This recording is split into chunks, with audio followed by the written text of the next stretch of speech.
ఇక డీటెయిల్స్ చూస్తే తెలంగాణలో వచ్చే అసెంబ్లీ ఎన్నికల నాటికి రాష్ట్రంలో బీఆర్ఎస్ పార్టీ ఉండదని టీపీసీసీ చీఫ్ మహేష్ కుమార్ గౌడ్ అన్నారు.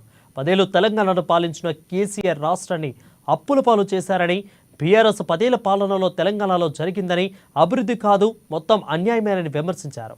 కేసీఆర్ పాలనలో జరిగిన భూముల దోపిడీ అంతా ఇంత కాదని అన్నారు. ఇక ప్రత్యేక తెలంగాణ రాష్ట్రంలో ఒక్క కేసీఆర్ కుటుంబం మాత్రమే బంగారమయమైందని, పేదల అష్ట కష్టాలు పట్టారని అన్నారు. ఇక అసెంబ్లీ ఎన్నికల్లో బీఆర్ఎస్ను ఓడగొట్టే ఇంట్లో కూర్చోబెట్టిన, పార్లమెంట్ ఎన్నికల్లో ఆ పార్టీకి గుండుసున్న సీట్లు ఇచ్చిన బీఆర్ఎస్ పార్టీ నేతల తీరు మాత్రం మారడం లేదని మండిపడ్డారు మహేష్ కుమార్ గౌడ్. బట్ ఆయనకి తప్పు చేసాడు కాబట్టి ముందే తెలుసు ఆయనకి తను తప్పు చేసినా అని, అందుకే జైలుకు పోవడానికి సిద్ధమైనాడు. ప్రభుత్వం ఏదైతే ప్రజలు ఆకాంక్షించి మాకు అధికారం ఇచ్చారో 10 ఏళ్లలో జరిగిన అవినీతి మీద విచారణ జరుగుతూ ఉన్నాయి. ప్రజాస్వామ్యంలో ప్రతిదీ కూడా ప్రొసీజర్ ప్రకారం జరుగుతుంది. నియంతృత్వంలాగా ఫలాన్ని అరెస్ట్ చేసి ఫలాన్ని జైలు పెట్టే పరిస్థితి ఉండదు. ప్రజాస్వామ్య పద్ధతి నడుస్తున్న ప్రభుత్వం కాబట్టి కమిషన్లు కాళేశ్వరంలో కమిషన్ నడుస్తూ ఉంది. కేటీఆర్ అరెస్ట్ కోసం గవర్నర్ని అడిగినాము.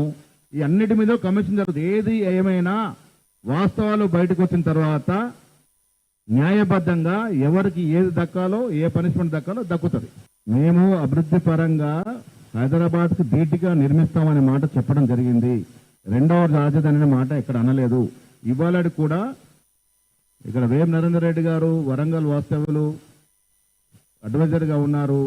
మీకు విమానాశ్రయం రాబోతా ఉంది, గిరిజన యూనివర్సిటీ ఓపెన్ కాబోతా ఉంది, స్పోర్ట్స్ ఫ్యాక్టరీ ఆధునికంగా జరుగుతూ ఉంది. ఇంకా మేము అడుగుతా ఉన్నాము కేంద్రం నుంచి రావాల్సినటువంటి రింగ్ రోడ్లు, ఇంకా 2 రింగ్ రోడ్లు హైదరాబాద్ నుంచి వరంగల్కు తాకపోతా ఉన్నాయి. ఇలా ఒక్కొక్కటి లెక్క పెట్టుకుంటే చాలా సైనిక్ స్కూల్ కూడా రాబోతా ఉంది. పీపీపీ మోడల్లో రకరకాల అభివృద్ధి హైదరాబాద్ తర్వాత వరంగల్కి ఇస్తా ఉన్నాం.